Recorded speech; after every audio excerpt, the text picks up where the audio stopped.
diuntungkan, dipilih oleh Allah untuk beruntung karena dihadirkan di majelis yang murni hanya semata-mata karena agama, karena ridhonya Allah, karena ingin menggembirakan yang mulia Nabi besar Muhammad SAW. Kalau Allah lihat hatinya seorang hambanya, dia merasa diuntungkan dengan nikmat-nikmatnya, maka Allah akan lipatkan nikmat-nikmat tersebut dan akan kekalkan dan awetkan nikmat tersebut kepada hamba yang dilihat oleh Allah. Hatinya merasa diuntungkan dengan nikmat-nikmat, dan tidak ada nikmat yang lebih besar melebihi nikmat kita dipilih oleh Allah untuk dalam majlis kebaikan, majlis agama. Alaihissallahu bi'a'lama bisyakirin. Bukankah Allah lebih tahu dengan orang-orang yang bersyukur?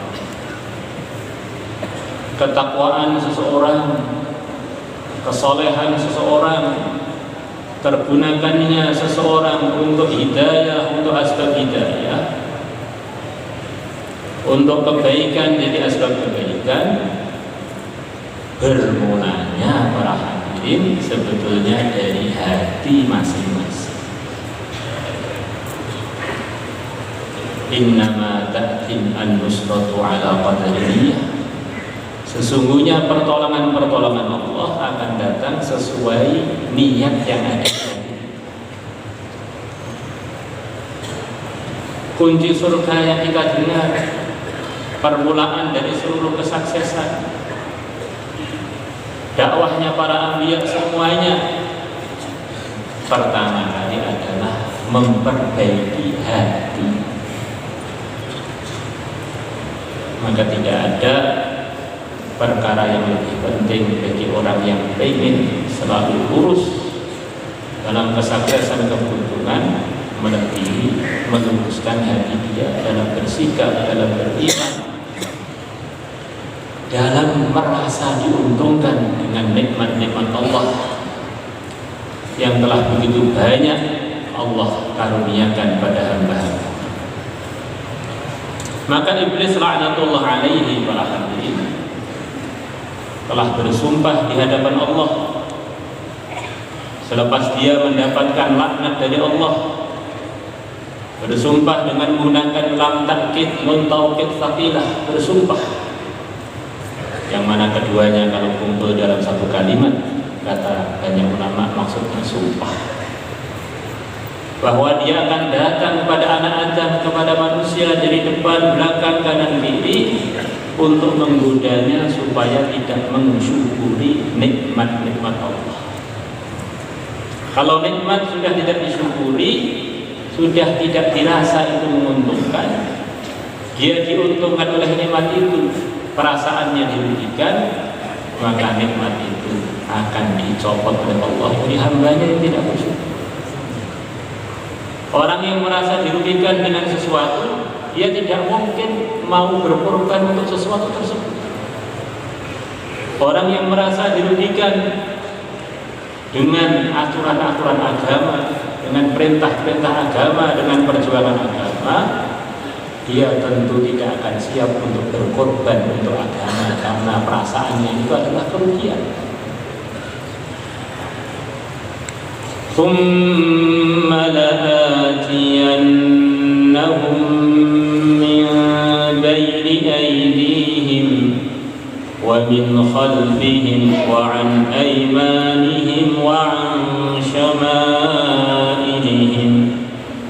وَلَا تَجِدُ أَكْثَرَهُمْ شَاكِرِينَ.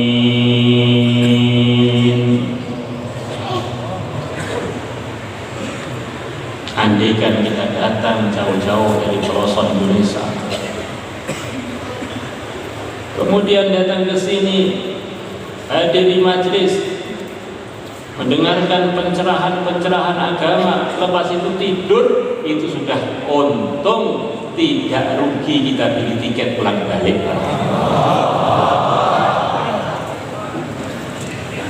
Karena majelis yang murni agama merontokkan dosa. Kalau orang itu rontok dosanya, maknanya dia ini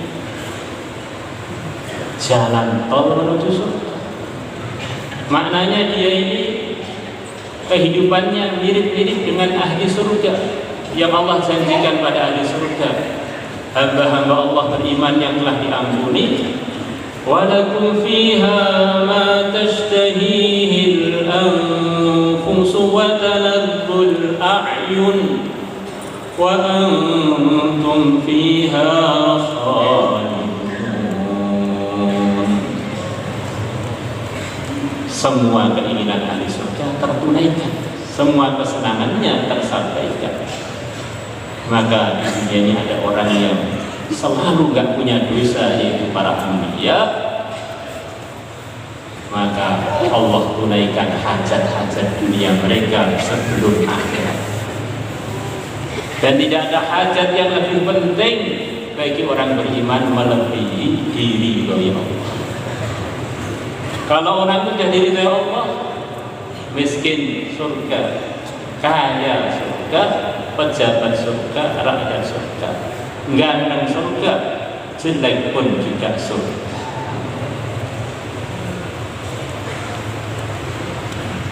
Hadirin yang dimuliakan Allah Subhanahu wa taala, kita bersyukur kepada Allah yang telah memilih kita menjadi cucunya Nabi Adam alaihi salatu wassalam.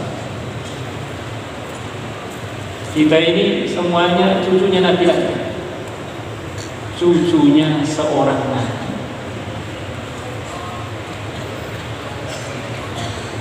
Yang begitu Allah telah putuskan beliau untuk dikirim ke dunia ini, Allah bekali beliau dengan ilmu yang diajarkan langsung oleh beliau kepada Adam. Yang tidak Allah ajarkan kepada para malaikat, yang tidak Allah ajarkan kepada iblis.